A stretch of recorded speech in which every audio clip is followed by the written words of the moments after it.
প্রকৃতির স্নিগ্ধ আলোয় ভেসে ওঠে মোহাম্মদপুরের সূর্যোদয় ও সূর্যাস্ত। জীবন এখানে থেমে থাকে না, শুধু বদলায় ঋতুর সাথে, ঐতিহ্যের সাথে।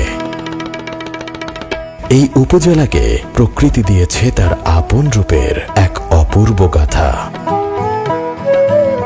মধুমতি নদী তার পালতোলা নৌকা আর শরতের কাশফুল দিয়ে সৃষ্টি করেছে অপরূপ এক সৌন্দর্য। এই নদী শুধু জল নয়, বহন করে মোহাম্মদপুরের প্রাণ। এই জলাধার শুধু স্থানীয়দের জন্য নয়, শীতের অতিথি পাখিদেরও জন্য এক শান্তির আশ্রয়। এখানের স্বচ্ছ পানি, পাখির কলতান আর মনোমুগ্ধকর সূর্যাস্ত মোহাম্মদপুরের প্রকৃতির এক অন্যরকম দিক। ঘোড়ার ক্ষিপ্র গতি, দর্শকের উচ্ছ্বাস, এ যেন কালের পরিক্রমায় এক অমূল্য ধারা। লোককাহিনীর বুকে আজও জীবন্ত নদের চাঁদের হাট।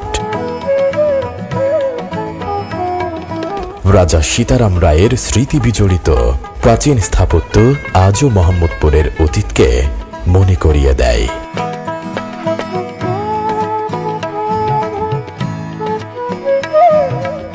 ঋতু বদল হয়, কিন্তু এখানের সৌন্দর্য আর ঐতিহ্য চিরন্তন। আসুন মোহাম্মদপুরের সৌন্দর্য আর ঐতিহ্যকে ছড়িয়ে দিই বিশ্বময়। প্রকৃতির রঙে রাঙানো মোহাম্মদপুর, ঐতিহ্য, সৌন্দর্য আর স্মৃতির শহর।